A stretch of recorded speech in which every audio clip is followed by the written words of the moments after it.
What's up everybody, I am Jaspreet Singh and welcome to the Minority Mindset. There are some things that rich people know that they don't want you to know. The nerve. Now, I'm going to be exposing some of these things today, but before I do that, make sure you hit the thumbs up button and subscribe to our channel below. Let me start by asking you this. How do you become rich?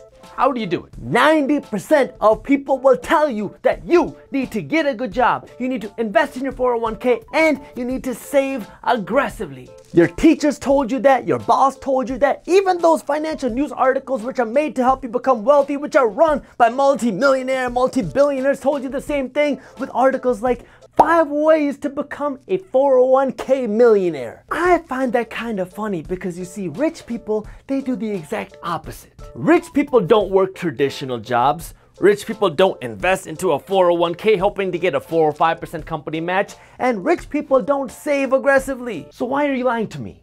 You're probably thinking, oh, well, rich people have an unfair advantage and I can't do what rich people do because I'm not rich. Except that's not true. If you want to be rich, you have to start thinking like a rich person. I used to think the exact same way. My parents are immigrants from a state in India called Punjab. And like most Indian immigrants, my parents told me that if I want to become successful, there's only one thing I have to do. I have to study very hard in school and become a doctor. That's why most of your doctors are brown. Shoot, I want to be successful, so I guess doctor it is, even though I can't really stand being in hospitals. I wanted to be able to support my family financially, so if that's a sacrifice I gotta make, so be it. Then I started seeing things a little bit differently than the majority of people. When I came to college, I somehow came across those Forbes richest people in the world lists, and at the time, it had people like Warren Buffett, Steve Jobs, Bill Gates, Larry Ellison, and Oprah Winfrey on it. Do you know what all of these people had in common? None of them were high-paid professionals or doctors, and none of them used their 401k or aggressive saving to become wealthy. Growing up, money was not something you talked about in my house. At the same time, my dad was working 6 or 7 days a week, every week with no free time ever. This whole system did not make any sense to me, which is why I was always looking for an alternative. And that's why I started reading business books. Every business book I read said that wealthy people own real estate. So I decided,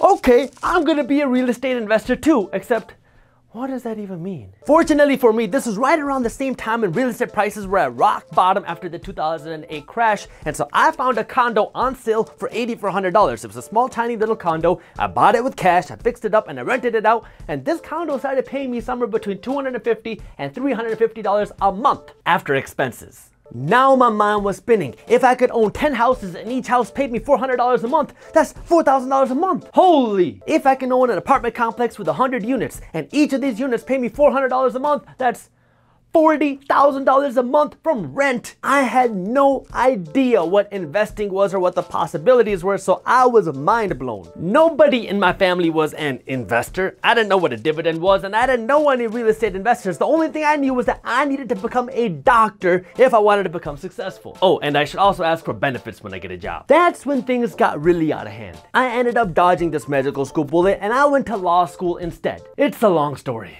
When I was in law school, my tax professor sent out an email to the entire class with an article talking about how rich people don't pay taxes because of investment tax loopholes. You see these loopholes in real estate, with businesses, and even some in the stock market. But what's the tax loophole that everybody preaches that you should use if you want to become rich? The 401k. If the 401k is such a great tax loophole, why don't rich people use it? Sure, you get some sort of tax benefits. It's because the 401k doesn't give you the greatest tax benefits. You don't have control over your money, you have to pay high fees, and you can't touch your money until you're old. I already made a video where I talk about the 401k and I'll link that in the description below. That's why if you want to become rich, you should look at what rich people do instead of just what they say you should do. Now, I get it. You might not be in a place where you feel like you're ready to manage your money or invest your money yourself, and you probably can't quit your job and start buying multi-million-dollar apartment complexes yet. But that doesn't mean you can't start taking baby steps today that would drastically change your financial future tomorrow. That's why I want to go over 3 things that you need to understand. First, the internet has opened up a whole world of possibilities. Use it to learn and use it to earn. When you are learning, YouTube and Google can be your best friend to start learning this financial education because it is free. And then when you feel like you're ready, you can invest your money in your mind by investing in courses that are related to financial education. When you are earning, the internet has made it more accessible than ever for you to either A, start a business, or B, be a freelancer and service other businesses. This way you can make more money on the side without starting your own business. And you don't need a lot of money to do either if you have the hustle. Second, use your money as a tool, not as a fool. The majority of people make money just so they can spend it on things that make them look rich. Or as I say, make them fake rich. A big house, a fancy car, and designer clothes are not gonna put any money in your pocket. They'll make the business rich, but they keep you poor. Spend the next 5 years living small and taking every extra penny that you have and using it to invest in yourself and to invest in things that will pay you with more money. This way you can get to the point where you can afford all the nice things that you want. And if you want to make the smartest money decisions, you need to be on top of what's happening in the finance and business news, which is why we created the free Minority Mindset newsletter. We break down the top finance and business news and then we show you how the news affects your wallet. This newsletter is completely free and you can subscribe to our newsletter by clicking the link up here or by clicking the link in the description below. And third, remember, some action is better than no action. Building wealth is not a get-rich-quick system. It's a lifestyle. It's so hard to do this because as soon as the majority of people see you trying to better yourself and your finances, they will tell you that you are crazy and that you have lost your mind. And that's why we are the Minority Mindset. We don't think like the majority of people. Remember why you started and keep pushing forward 1 inch at a time because inches add up. Thank you for watching. If you enjoyed the video, hit that thumbs up button and share it with one friend. That way we can help spread the word. Don't miss new videos on entrepreneurship, business, and money every single week. So hit the subscribe button and notification bell below. That way you actually find out when our new videos are released. And as always, keep hustling.